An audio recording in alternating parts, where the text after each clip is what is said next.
Hey guys, GarageKing here, and we have a P0301 code. Worst of all, it's on an Audi, so you're thinking it's going to cost you a bunch of cash. It's actually not that bad. These codes are standardized. You're here watching this video because you got your code somehow. I don't know how, but you found this video, and I'm going to help you out. So let's all get together. Let's not run away, and we're going to fix this thing. So let me verify the codes on my scanner, and then let's get to it.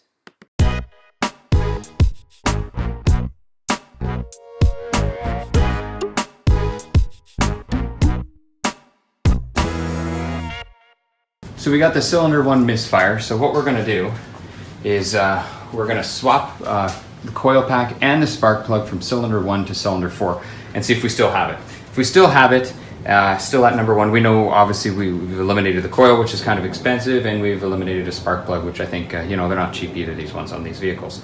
So what we got to do is swap cylinder 1 and cylinder 4. So at the front of the engine, this one here is cylinder 1. That one there is cylinder number 4. So we're going to get in there, and then we're going to just swap them, and then we'll run it around for a bit and see if the light comes back on. To get the cover off first for these coils, we got to take off the oil filler cap. So we're going to take that off, and we're going to pull this off, just like so. There we go, just like that.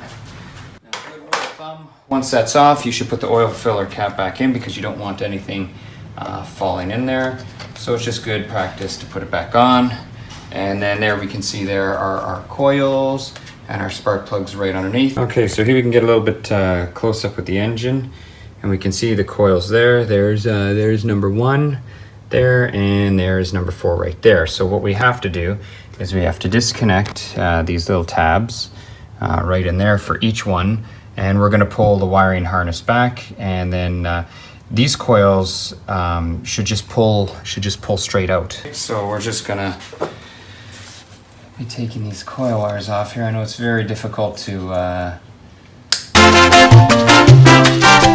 Okay, so it's almost impossible to show it like that. So what I did is I just popped them out. But here I wanted to show you. Okay, yes. So there's a little tab. Just like that.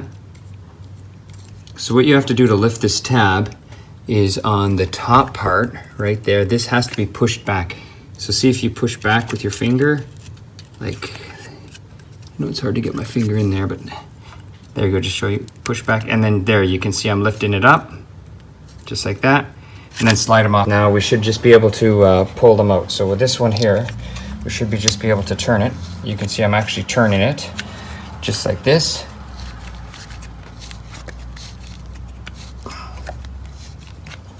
And I may need to get a screwdriver.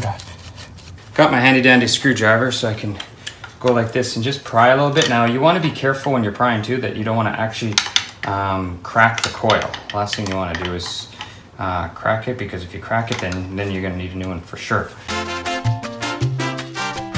There we go. That's what she looks like. That's a coil, so that's number 1. So now we're going to take out the number 4 coil. And then we're just going to take out the spark plugs, and we're going to swap them. So let's move over to number 4.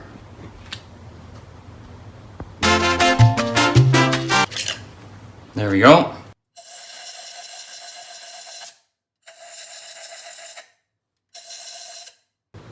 Okay, so now we're going to take the plugs out. We can see what I have here is extension 5/8 is the size.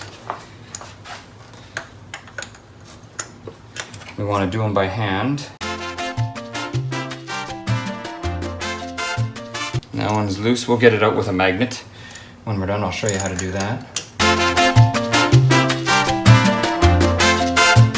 Okay, and it looks like we'll need to get a magnet to take them out. I'll show you how to do that. Here's our magnet.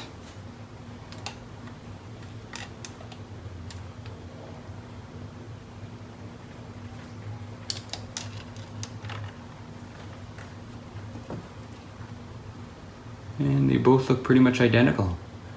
So we'll see what the problem is. We're going to switch them and run them. Okay, I'm also putting the plugs back in now. So there's spark plugs. I have this little rubber tool, and what it is just a hollow end. And what it does is it goes onto the plug just like this, and it holds it, so it prevents it from cross-threading and makes it actually really easy to put the spark plug back in. You can feel where it goes, and it doesn't allow me to provide really much torque, so this way you won't cross-thread the spark plug at all.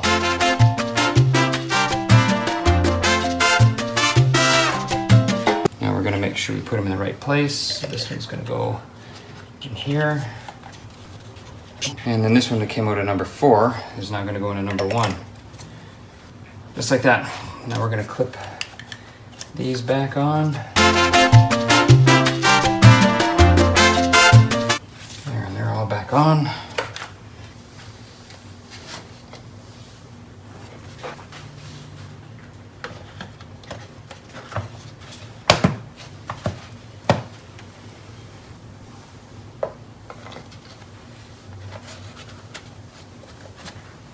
All done.